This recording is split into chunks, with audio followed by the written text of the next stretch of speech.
Hello everyone, I am doctor Rekha Prajapar. आज के इस लेक्चर में हम बात कर रहे हैं यूनिट 3 की, जिसमें आज का हमारा टॉपिक है क्लाइस्ट्रॉन। देखिए, बेसिकली क्लाइस्ट्रॉन एक ऐसा डिवाइस है जिसके द्वारा हम माइक्रोवेव्स जनरेट करते हैं या हम माइक्रोवेव एम्पलीफायर की तरह इसको यूज में लेते हैं। क्योंकि बेसिकली जब हम सॉलिड स्टेट डिवाइसेस की बात करते हैं तो उन डिवाइसेस के द्वारा 100 मेगाहर्ट्ज से ऊपर की वेव को जनरेट या उन्हें एम्पलीफाई नहीं किया जा सकता है। सो उस केस में क्लाइस्ट्रॉन्स डिवाइसेस का यूज किया जाता है। सो the klystron is a widely used vacuum tube as a generator or as a microwave amplifier in which the electronic processes namely occurs. So basically आज हम बात कर रहे हैं क्लाइस्ट्रॉन्स की, जिनको वाइडली माइक्रोवेव जनरेटर की फॉर्म में यूज किया जाता है, साथ ही एक एम्पलीफायर की फॉर्म में भी यूज में लिया जाता है। सो बेसिकली ये है क्लाइस्ट्रॉन कुछ इलेक्ट्रॉनिक प्रोसेसेस पे वर्क करता है। मेनली क्लाइस्ट्रॉन में आरएफ फील्ड के दौरान इलेक्ट्रॉन का वेलोसिटी मॉड्यूलेशन होता है और ड्रिफ्ट स्पेस में वेलोसिटी मॉड्यूलेशन को डेंसिटी मॉड्यूलेशन या करंट मॉड्यूलेशन में कन्वर्जन होता है। साथ ही एनर्जी का ट्रांसफर किया जाता है आरएफ फील्ड को और फाइनली इलेक्ट्रॉन्स का कलेक्शन होता है। सो बेसिकली हम जब क्लाइस्ट्रॉन की वर्किंग के बारे में डिस्कस करेंगे तो हम इन मेनली 4 प्रोसेस के बारे में डिस्कस करेंगे। So first of all, I am here talking about 2 cavity clystrons. कि what are the 2 cavity clystrons? So first of all, आप यहाँ पर फिगर में देख सकते हैं। यहाँ पर आपके फिगर में एक 2 cavity klystron का एक्सपेरिमेंटल अरेंजमेंट शो किया गया है, जिसमें आप देख सकते हैं कि यहाँ पर एक इलेक्ट्रॉन गन है। So basically this is a electron gun जो कि एक कैथोड और एनोड कॉन्फ़िगरेशन का बना हुआ है और इस कैथोड एनोड कॉन्फ़िगरेशन के द्वारा एक्सेलरेटेड इलेक्ट्रॉन बीम प्रोड्यूस की जाती है। So basically this is the schematic diagram of the 2 cavity klystron in which it is a electron gun which consists of anode cathode configuration which is used to produce an accelerated electron beam. Further जब इस electron gun से electrons emit हो रहे हैं तो उन electrons को एक एनोड के द्वारा पास आउट किया जा रहा है और उस एनोड को एक पॉजिटिव पोटेंशियल पे कैप्ट किया गया है। आगे आप यहाँ देख सकते हैं कि हमारे पास में यहाँ पर 2 कैविटी है, बिकॉज क्योंकि अभी हम बात कर रहे हैं 2 कैविटी क्लाइस्ट्रॉन की। So it means this is the buncher cavity and this is the catcher cavity. So mainly 2 cavity klystron में हमारे पास में 2 कैविटीज होती है, एक होती है इनपुट कैविटी और दूसरी होती है आउटपुट कैविटी। साथ ही आप यहाँ देख सकते हैं कि इन दोनों कैविटीज के बीच में एक स्पेस है और उस स्पेस को नाम दिया गया है ड्रिफ्ट स्पेस। सो बेसिकली यहाँ पे इनपुट कैविटी या हम यह कहें बंचर कैविटी और कैचर कैविटी के बीच का जो स्पेस है उसे ड्रिफ्ट स्पेस कहा जाता है। बेसिकली हम बंचर कैविटी को यहाँ पे इनपुट कैविटी भी कहते हैं और कैचर कैविटी को आउटपुट कैविटी कहा जाता है। सो this is the electron gun, this is the anode, this is the drift space between the buncher cavity and the catcher cavity. यहाँ पे आप देख सकते हैं कि हमने इनपुट कैविटी या फिर बंचर कैविटी को इनपुट आरएफ सिग्नल दिया है, क्योंकि बेसिकली क्लाइस्ट्रॉन का जो वर्क होता है इस आरएफ सिग्नल को एम्पलीफाई करना होता है। सो यहाँ पर हमने बंचर कैविटी पर हमने आरएफ सिग्नल दिया है हाई फ्रीक्वेंसी का and this is the catcher cavity जिस पर हम इस आरएफ सिग्नल की एम्पलीफाइड फॉर्म अचीव करते हैं। सो बेसिकली जो यहाँ पर बंचर कैविटी पर आरएफ सिग्नल प्रोवाइड किया गया है उस आरएफ सिग्नल का इंक्रीज्ड एम्पलीट्यूड हम यहाँ पे कैचर कैविटी से अचीव करते हैं। सो बेसिकली यह तो अभी हमने इसके स्कीमेटिक अरेंजमेंट की बात की है। आगे हम बात कर रहे हैं इस 2 कैविटी क्लाइस्ट्रॉन की वर्किंग की। सो बेसिकली इस अरेंजमेंट में हम यह देख सकते हैं कि इस इलेक्ट्रॉन गन या फिर कैथोड एनोड कॉन्फ़िगरेशन के द्वारा एक्सेलरेटेड इलेक्ट्रॉन बीम ऑब्टेन की जाती है। यहाँ पर जो ये डैश्ड लाइन है, इस लाइन के द्वारा हम इलेक्ट्रॉन्स को शो कर रहे हैं। This is the electron beam. So electron gun is generating here accelerated electron beam और जो कि इस एनोड के द्वारा इस क्लोजली स्पेस्ड बंचर ग्रिड या फिर बंचर कैविटी में से पास आउट होती है। अब क्योंकि बंचर कैविटी पर हमने हाई फ्रीक्वेंसी के आरएफ सिग्नल को अप्लाई किया गया है, फिर उसके बाद में इस कैविटी से ये इलेक्ट्रॉन बीम पास होने के बाद में सेकेंड कैविटी पर पास होती है, देन उसके बाद में इस इलेक्ट्रॉन बीम को कलेक्टर के द्वारा कलेक्ट कर लिया जाता है। सो बेसिकली हम यहाँ पे यह देखेंगे कि यहाँ पर जो यह बंचर कैविटी है, जब इलेक्ट्रॉन इस बंचर कैविटी में से गुजर के इस ड्रिफ्ट स्पेस में आते हैं तो यहाँ पर एक वेलोसिटी मॉड्यूलेशन प्रोसेस होता है। आगे हम बात करेंगे कि यह वेलोसिटी मॉड्यूलेशन प्रोसेस क्या होता है। सो बेसिकली जब यह इलेक्ट्रॉन बीम इस बंचर कैविटी में से पास होकर इस ड्रिफ्ट स्पेस में आती है तो यहाँ पे हमें अलग अलग वेलोसिटी के इलेक्ट्रॉन्स मिलते हैं, that is the velocity modulated. और यह वेलोसिटी मॉड्यूलेशन जो प्रोसेस होता है, यहाँ पर हमने जो इनपुट कैविटी पर आरएफ सिग्नल अप्लाई किया है उसके कारण यहाँ पर वेलोसिटी मॉड्यूलेशन प्रोसेस होता है। और इस वजह से यहाँ पर इस वेलोसिटी मॉड्यूलेशन की वजह से यहाँ पर आगे हमें इलेक्ट्रॉन्स की बंचिंग मिलती है, जिसे हम डेंसिटी मॉड्यूलेशन कहते हैं। और क्योंकि यहाँ पे ड्रिफ्ट रीजन में यहाँ पे ड्रिफ्टिंग होती है, तो इस रीजन को हमने ड्रिफ्ट स्पेस बंचिंग भी कहा जाता है।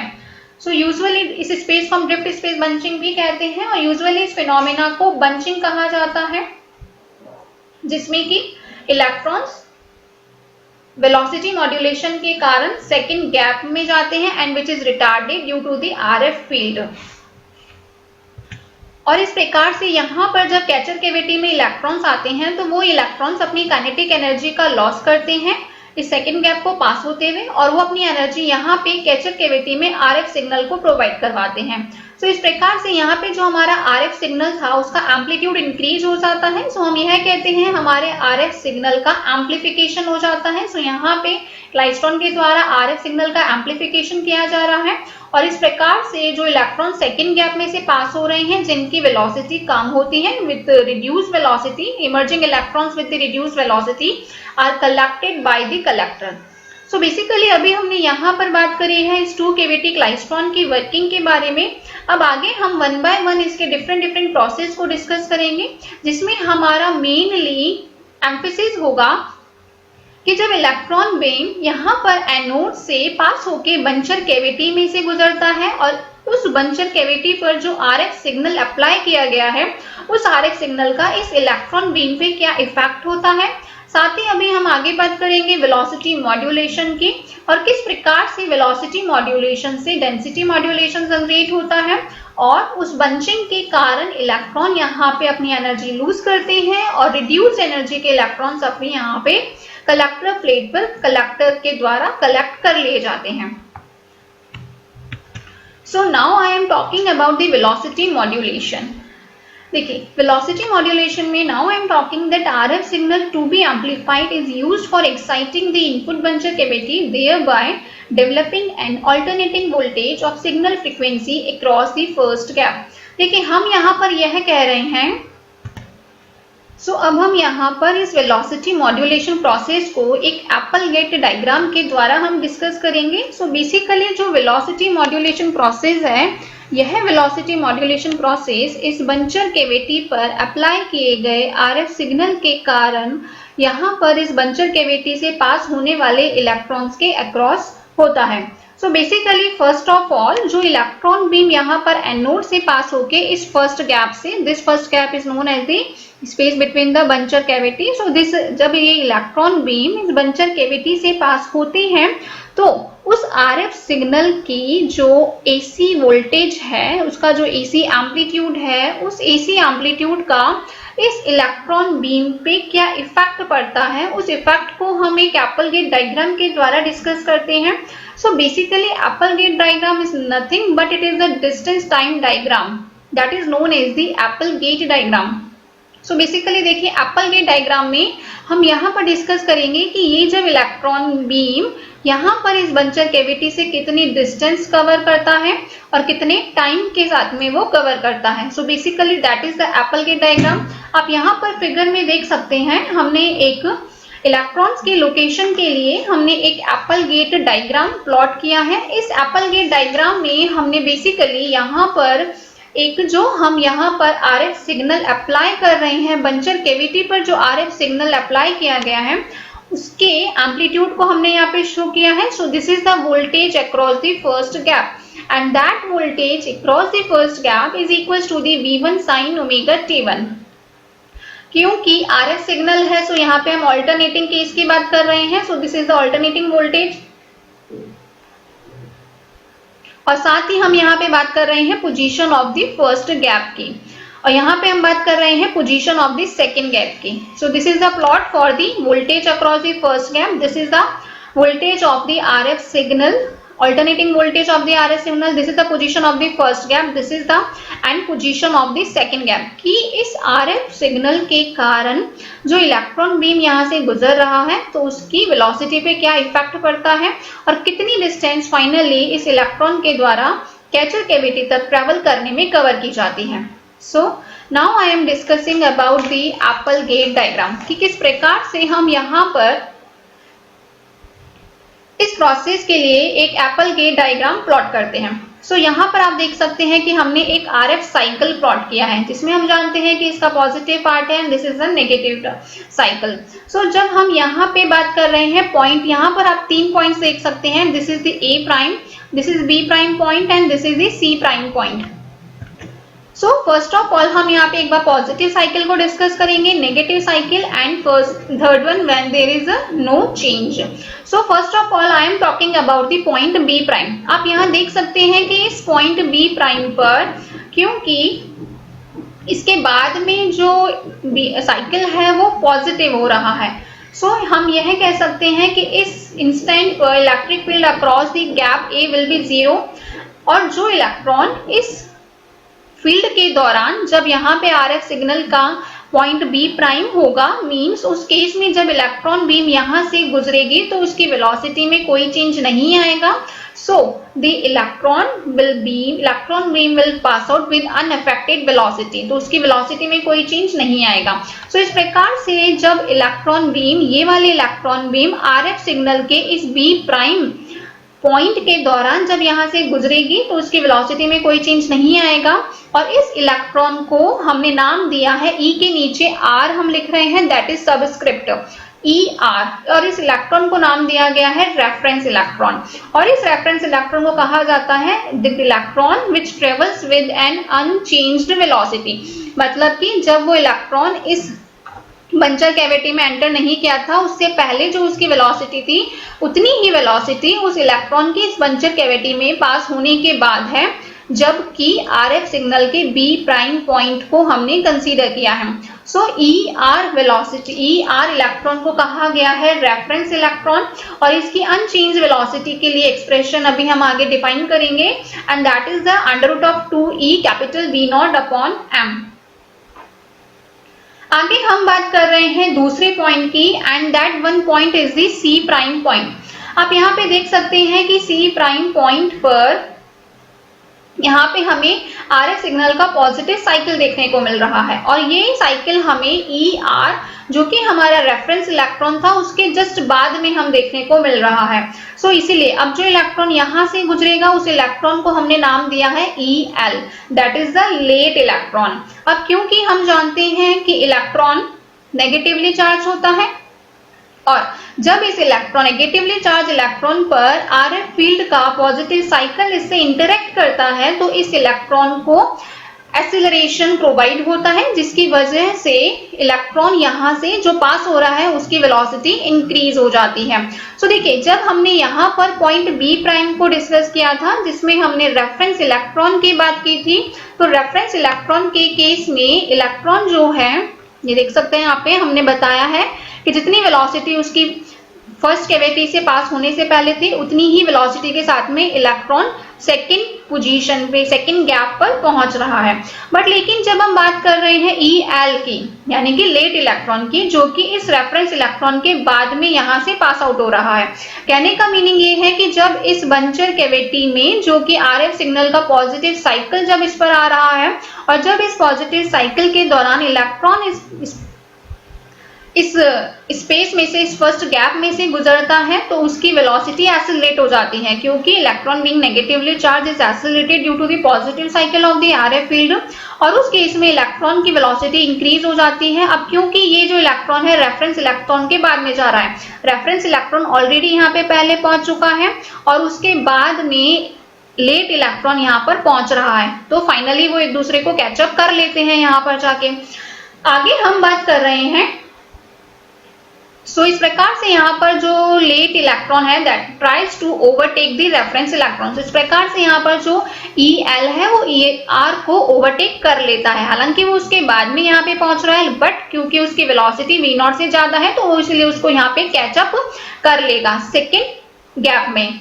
आगे हम बात कर रहे हैं थर्ड पॉइंट की, and that third point is the A prime point, और यहाँ पर आप देख सकते हैं कि यह A prime point RF field signal के नेगेटिव साइकिल की हम यहाँ पे बात कर रहे हैं। सो जब ये इलेक्ट्रॉन बीम इस बंचर कैविटी पर अप्लाइड RF सिग्नल के इस नेगेटिव साइकिल से पास आउट इंटरैक्ट करता है, तो उस केस में क्योंकि इलेक्ट्रॉन नेगेटिवली चार्ज है और यहाँ पे RF सिग्नल का नेगेटिव साइकिल से उसका इंटरेक्शन हो रहा है, तो उस केस में उसकी वेलोसिटी में रिडक्शन हम देखते हैं। यहाँ में कहते हैं कि इलेक्ट्रॉन डी एक्सेलरेटेड हो जाता है, उसकी वेलोसिटी में कमी आ जाती है। अब क्योंकि ये जो इलेक्ट्रॉन है, ये इलेक्ट्रॉन जो है इससे रेफरेंस इलेक्ट्रॉन से पहले पास आउट हो रहा है, सो इसीलिए हमने इसको नाम दिया है early electron. So this is EE is an early electron that passes the gap first slightly before the reference electron ER। अब क्योंकि ये EE इलेक्ट्रॉन का इंटरेक्शन मैक्सिमम नेगेटिव फील्ड से हो रहा है, सो इसीलिए इसकी वेलोसिटी यहाँ पे डीएक्सेलरेटेड हो जाती है और ये कम वेलोसिटी के साथ में मूव करता है। अब क्योंकि इस अर्ली इलेक्ट्रॉन का इमिशन रेफरेंस इलेक्ट्रॉन से पहले हो रहा है, तो उस केस में हालांकि इसकी वेलोसिटी कम है, तो क्योंकि यह पहले इमिट हो रहा है, तो उस केस में ये फाइनली जाके सेकेंड गैप में रेफरेंस इलेक्ट्रॉन को कैचअप कर लेता है। So this electron EE falls back and reference electron ER catches up with the early electron। So इस प्रकार से हमने यहाँ पर यह देखा कि जो बंचर कैविटी में RF सिग्नल अप्लाई किया गया है, RF इनपुट वोल्टेज जो अप्लाई किया गया है, उसके अकॉर्डिंग यहाँ पर जो इलेक्ट्रॉन बीम इस फर्स्ट गैप में से पास आउट होते हैं, उनकी वेलोसिटी में चेंजेस आती हैं। So the velocity of electron varies in accordance with the RF voltage। और इस वजह से हमें यहाँ पे वेलोसिटी मॉड्यूलेशन प्रोसेस देखने को मिलता है। So velocity modulation is just a process which is comprising the electron with the different velocity, so that is known as the velocity modulation. So the variation of the velocities of the electron in the electron beam is known as the velocity modulation.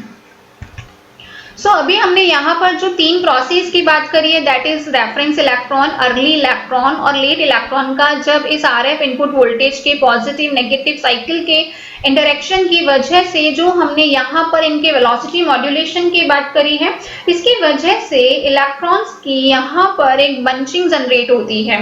So in action की वजह से electrons in the bunching limit gradually bunch together, यहाँ पे हम देख सकते हैं एक पॉइंट पे जाके वो बंच बना रहे हैं। They are bunching together as they travel down the drift space। जैसे ही वो इस ड्रिफ्ट स्पेस को पार करते हैं, यानी कि सेकेंड कैविटी पर पहुंचते हैं, तो यहाँ पर हमें एक बंचिंग प्रोसेस देखने को मिलता है as they travel down the drift space from the first gap to the second gap। और इस प्रकार से यहाँ पर जो इलेक्ट्रॉन्स का पल्सेटिंग स्ट्रीम है वो गैप B से पास आउट होता है और आउटपुट कैविटी में ऑसिलेशंस को एक्साइट करता है। सो इस प्रकार से हम यहाँ पर यह देख सकते हैं कि जो डेंसिटी थी इलेक्ट्रॉन्स की, the density of electrons passing through the gap second very cyclically with the time, and that is the electron beam contains an DC current. और इस प्रकार से यहाँ पर हमको एक डीसी करंट मिलती है। सो बेसिकली हम यहाँ ये कहते हैं कि वेलोसिटी मॉड्यूलेशन से हमने यहाँ पे करंट मॉड्यूलेशन जनरेट किया है। सो बेसिकली यहाँ पर जो ड्रिफ्ट स्पेस है उसके द्वारा वेलोसिटी मॉड्यूलेशन को करंट मॉड्यूलेशन में कन्वर्ट किया जाता है। अभी हमने बात की थी वर्किंग की, बात की थी कि किस प्रकार से बंचर कैविटी के दौरान इलेक्ट्रॉन बीम के लिए वेलोसिटी मॉड्यूलेशन प्रोसेस यहाँ पे अकर होता है। So now I M further talking about the quantitative analysis. अभी हमने बात की थी इसके प्रिंसिपल की, अब हम आगे बात कर रहे हैं उसके क्वांटिटेटिव एनालिसिस की, जिसमें हम बेसिकली कुछ assumptions कंसीडर करेंगे। जैसे first of all, electrons leave the cathode with zero velocity and the electron beam have uniform density in the cross section of the beam। यहाँ पर हम यह assume कर रहे हैं कि कैथोड से जो इलेक्ट्रॉन बीम जनरेट हो रही है उनके जीरो वेलोसिटी है और साथ ही बीम का जो क्रॉस सेक्शन है उसके अंदर उसकी यूनिफॉर्म डेंसिटी है। सेकेंड पॉइंट, यहाँ पर हमने स्पेस चार्ज इफेक्ट्स को इग्नोर किया है। Third one, V1 is the amplitude of the signal voltage at the buncher gate and V0 is the DC accelerating voltage। So basically हमने यहाँ पर जो बंचर कैविटी पर RF सिग्नल अप्लाई किया है उसका एम्पलीट्यूड है V1 और V0 is the DC accelerating voltage। And the last one is that electron beam having uniform density in the cross section of the beam. So इन चार assumptions के साथ में अब हम बेसिकली इलेक्ट्रॉन बीम के लिए या हम ये कहें कि क्लाइस्ट्रॉन एम्पलीफायर के लिए हम आगे क्वांटिटेटिव एनालिसिस डिस्कस करेंगे। सो फर्स्ट ऑफ ऑल हम यहाँ पर बात कर रहे हैं कि माना कि जब इलेक्ट्रॉन जब इलेक्ट्रॉन इस बंचर कैविटी में एंटर नहीं करता है उससे पहले इसकी वेलोसिटी है V0, that is a small V0। Small V0 is the velocity of the electron before entering the buncher cavity. उस केस में और यहाँ पर जो कैपिटल V0 है that is the DC accelerating voltage. Both terms are the different, small V0 and that is the capital V0। उस case में उस इलेक्ट्रॉन के लिए हम यहाँ पे रिप्रेजेंट किया है V0। उसकी kinetic energy that is the 1/2 mV0 square is equal to the eV0। यहाँ से हमने जो इलेक्ट्रॉन इस बंचर कैविटी में एंटर करता है उससे पहले की वेलोसिटी है V0 that is equal to the under of the twice of eV0 upon small m। V0 is calculated like under root of the twice of neta V0। यहाँ पर E0 is the ratio of the magnitude of the E to the mass of the electron and V0 is the cathode anode potential। basically हम यहाँ पे देख सकते हैं कि जब इलेक्ट्रॉन सेकेंड ग्रेड पर पहुंचता है तो उसका पोटेंशियल वोल्टेज कितना होता है V0 that is the cathode anode potential plus V1 sin omega T1। इस प्रकार से हम ये देखते हैं कि जो इलेक्ट्रॉन जिसकी T1 टाइम पर वेलोसिटी V1 है, then the kinetic energy of the electron from the buncher grid, कि जो इलेक्ट्रॉन बीम बंचर ग्रिड से पास आउट हो रही है वो कितनी काइनेटिक एनर्जी के साथ में पास आउट हो रहा है। जब इलेक्ट्रॉन बीम बंचर कैविटी से पास आउट हो रही है उस केस में इसकी वेलोसिटी V1 से हमने यहाँ पे डेजिग्नेट की है and that will be is equal to the 1/2 mV1 square that is equal to the small e into the V0 plus V1 sin omega T1। Further solving it, we will get an expression for the V1 square that is equals to the twice of E upon m V0 plus V1 sin omega T1। हमने rearrange किया तो final हमारे पास में एक expression आता है। हमने यहाँ पर आप देख सकते हैं, यहाँ पे जो आप टर्म देख रहे हैं that is the under root of the twice E V0 upon small m that is the small V0 that is the velocity of the electron before entering the buncher cavity, that is the velocity, that is the injected velocity। that is the under root of twice of e V0 upon m। साथ ही हमने यहाँ पर एक parameter define किया है that is alpha, that is nothing but capital V1 upon capital V0 and that is known as the depth of the modulation. Finally using this parameter और constant, equation number 2 turns to be the equation number 3 and that will be is equals to the V1 is equals to the V0 into the 1 plus 1/2 alpha sin omega T1। हम यहाँ पे देख सकते हैं कि जो electron pass out हो रहे हैं उन सब की वेलोसिटी सेम नहीं है। They are having different velocity जो कि फर्स्ट गैप से गुजर रहे हैं। फर्स्ट ऑफ ऑल हम इस इक्वेशन से यह कंसीडर करते हैं कि first of all the electron which leave the gap at a time corresponding to the omega T1, कि सपोज जो इलेक्ट्रॉन बंचर कैविटी से या फर्स्ट गैप से पास हो रहे हैं उनके लिए time that is the omega T1 की वैल्यू है 2 pi n k equal where n is the integer number may be 0, 1, 2 और 3। तो जब हम यहाँ पे ओमेगा T1 की जगह पे सपोज मैंने यहाँ पे 0 पुट किया, in that case sin 0 will be 0, that case v1 will be is equal to the v0। तो कहने का मीनिंग ये है कि वेलोसिटी में, इलेक्ट्रॉन बीम की वेलोसिटी में कोई चेंज ऑब्जर्व नहीं होगा। But when we are talking about the case of the omega t1 that is equal to the plus pi by 2, as we know sin pi by 2 is equals to the 1. In that case v1 will be is equals to the v0 into the 1 plus 1 upon 2 alpha. So v1 is increased rather than v0. So in that case हमें यहाँ पे maximum accelerating phase of voltage will be moving with the maximum velocity. So हमें यहाँ पे electron की velocity maximum मिलती है. So that will be is equals to the v0 into the 1 plus capital V1 upon twice of v0. Further, when we talk for the case of the omega t1 is equals to the minus pi by 2, and as we know sin of minus pi by 2 will be is equals to the minus of 1 upon 2. So in that case v1 will be is equals to the v0 into the 1 minus 1 upon 2 alpha. So जब हम इस case की बात करते हैं तो उस case में इलेक्ट्रॉन की वेलोसिटी मिनिमम होगी और मिनिमम एक्सीलरेटिंग फेज यहाँ पे जनरेट होगा।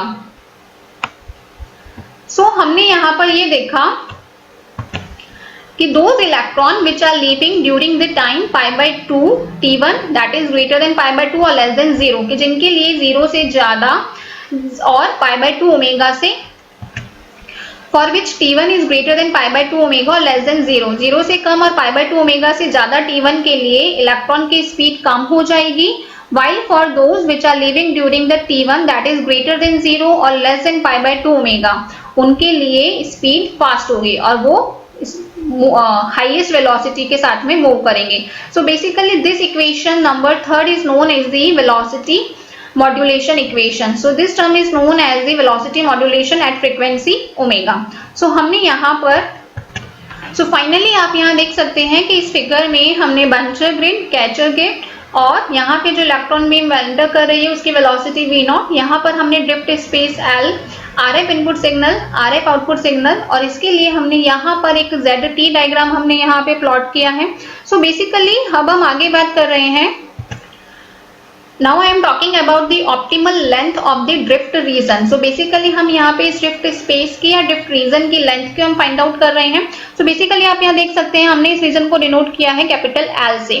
यहाँ पे t नॉट टाइम है जिस पर इलेक्ट्रॉन बीम यहाँ पर इंसिडेंट हो रही है, यहाँ से यहाँ तक आने में उसको t1 टाइम लग रहा है। अगेन जब वो इसके फर्स्ट गैप से यहाँ पर बंच कैचर कैविटी के स्टार्टिंग पॉइंट पर आ रही है, it is taking time t2 and reaching at the second part of this catcher cavity it is taking time t3। सो इस प्रकार से अब हमने यहाँ पे इस ड्रिफ्ट रीजन के लिए हमें यहाँ पे इसकी लेंथ को फाइंड आउट करना है। So now let us have a look how we will calculate the optimal length of drift region. So basically जो ये बंचिंग प्रोसेस होता है वो रेफरेंस इलेक्ट्रॉन के अक्रॉस होता है। So basically if the distance in the drift space at which bunching occurs from the buncher grid at time t1 is l। So basically आप यहाँ देख सकते हैं कि हमने यहाँ पर डिनोट किया है t को, दैट इज द, यहाँ पे हमने RF सिग्नल के एम्पलीट्यूड को रिप्रेजेंट किया है, that is the AC voltage. So VS is equal to the V1 sine omega t1। यहाँ पर हमने डिफरेंट डिस्टेंस बताया है बंचर कैविटी से लेकर के कैचर कैविटी के बीच की डिस्टेंस, जिसको हम डेल्टा L या कैपिटल L से रिप्रेजेंट करते हैं। So on the Z axis I have plotted the distance between the buncher grid और the catcher grid, that is known as the delta L और कैपिटल L। यहाँ पर हमने इस एक्सिस पर हमने t प्लॉट किया है, t के साथ में हमने Vs V1 sine omega t के Vs that is equal to the V1 sine omega t1 के प्लॉट को शो किया है। So further I am talking about the distance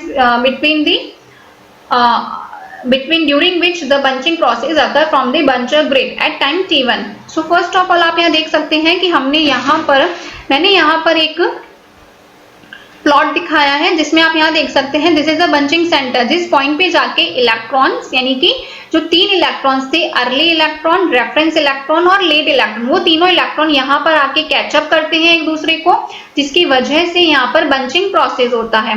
so हम यहाँ देख सकते हैं कि ये जो मैंने यहाँ पे t नॉट टाइम बताया है, this is t minus pi by 2 and this is t plus pi by 2। Basically हम जानते हैं कि एक कंप्लीट साइकिल पूरा करने में जो टाइम पीरियड होता है यहाँ से लेके यहाँ तक, capital T that is equal to the 2 pi by omega, जहां मैं पॉइंटर से पॉइंट आउट कर रही हूँ, that is the 1 cycle and in which time period will be is equal to the 2 pi by omega. So अगर मैं इसके half cycle की बात करूंगी तो इस केस में टाइम पीरियड होगा पाई बाई ओमेगा, और अगर मैं इसका भी हाफ कर दूं तो इस केस में साइकिल का टाइम पीरियड कितना हो जाएगा, इसका टाइम कितना हो जाएगा travelling this distance will be मतलब पाई बाय 2 ओमेगा। तो इस प्रकार से मैंने यहाँ पे इनको डिवाइड किया है कि यहाँ से यहाँ तक का डिस्टेंस ट्रेवल करने में टाइम है पाई by 2 omega, from t1 plus pi by 2 से t0 तक जाने में पाई बाय 2 ओमेगा, t0 से t प्लस पाई बाय 2 तक जाने में पाई बाय 2 ओमेगा, एंड सिमिलरली यहाँ से यहाँ तक कवर करने में पाई बाय 2 ओमेगा। सो हमने यहाँ पे, क्योंकि हमने कहा था कि जब जीरो वेलोसिटी, कि जब इलेक्ट्रॉन बीम बंचर कैविटी पर RF सिग्नल के जीरो पॉइंट पर इंटरेक्ट करता है, जीरो वोल्टेज से इंटरेक्ट करता है, तो उसकी वेलोसिटी में कोई चेंज नहीं आता। सो यहाँ पे मैंने उस इलेक्ट्रॉन को same, that was the reference electron, हमने उसको यहाँ पर इससे रिप्रेजेंट किया है। फर्दर, जिस इलेक्ट्रॉन का इंटरेक्शन नेगेटिव फील्ड से हो रहा था, तो उस केस में इलेक्ट्रॉन की वेलोसिटी थी कम, यानी रिड्यूस वेलोसिटी के साथ में वो मोशन कर रहा था, तो हमने यहाँ पे स्लोअर, सो इसको हमने कहा है यहाँ पे डिनोट किया है। और जो दूसरा इलेक्ट्रॉन था, third one, that was moving, that was interacting with the positive potential और एवरेज सिग्नल, तो उस केस में उसकी वेलोसिटी इंक्रीज हो गई थी, और वो यहाँ पे हमने शो करा है इस प्रकार से।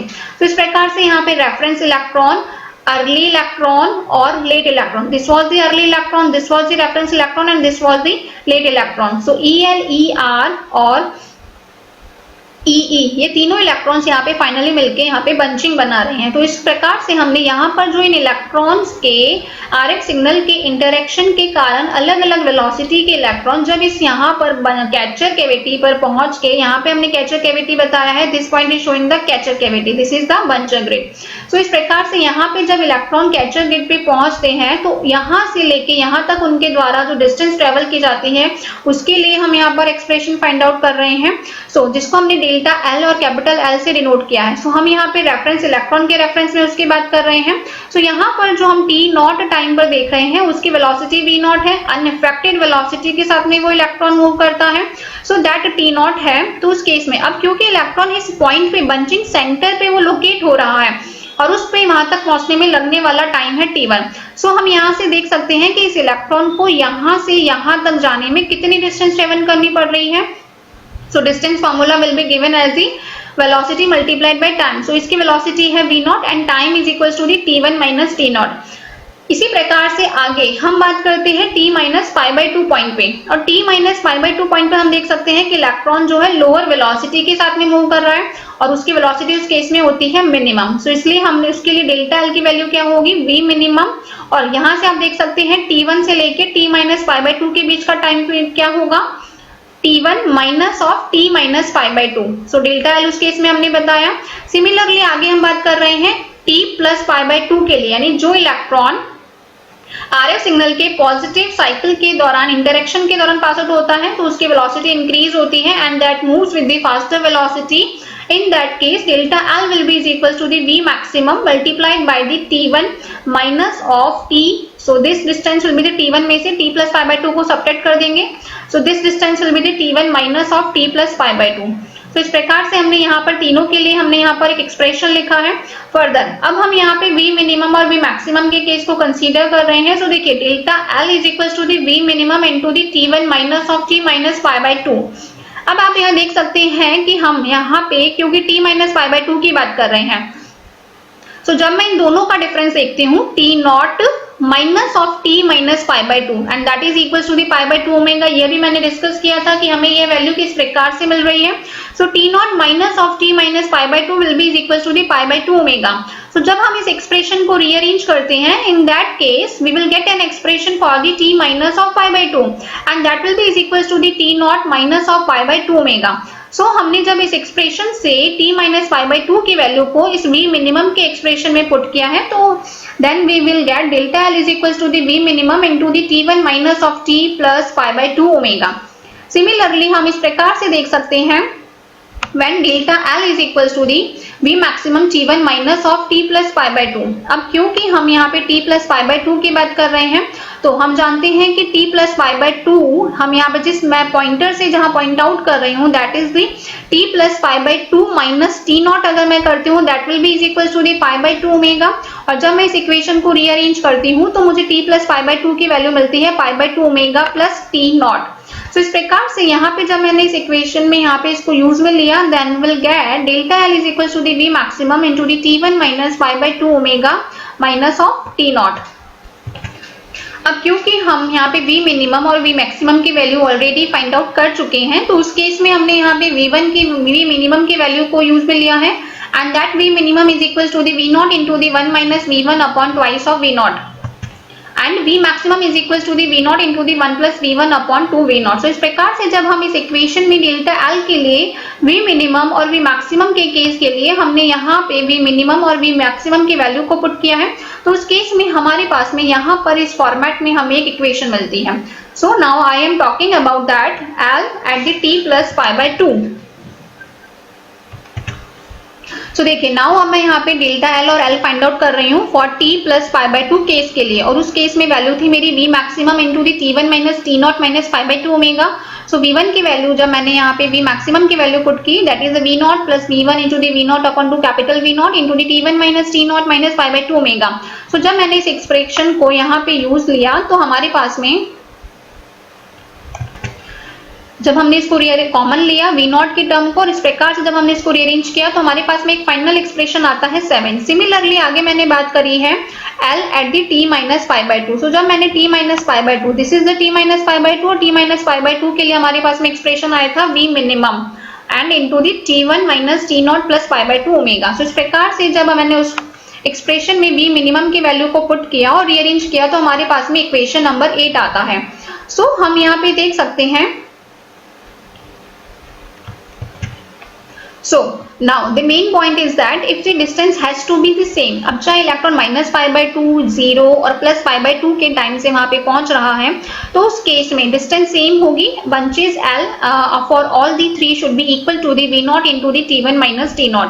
सो उस केस में हम यह कहते हैं कि that the equation number 8 should be equal to the V0 into the T1 minus T0।